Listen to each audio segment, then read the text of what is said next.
Welcome to Dice Math. Today, we're going to be rolling every number on the 7-sided dice. Ready? Here we go. That's a 6.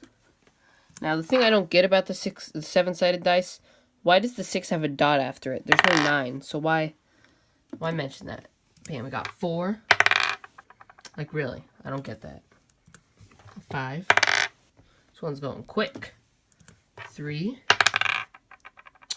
6 again. 2. Just gotta get 1 and 7 now. 5.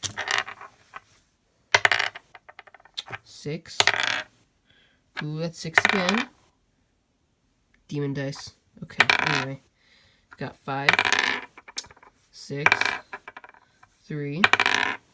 7. Bam, we got that number down. Bam. Now I just gotta get 1. The last one we roll is the lowest one. 7 again. Guess we're just too lucky today.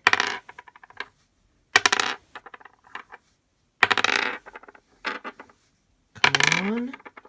Yes, we got 1. There we go. That's every number on a 7-sided dice.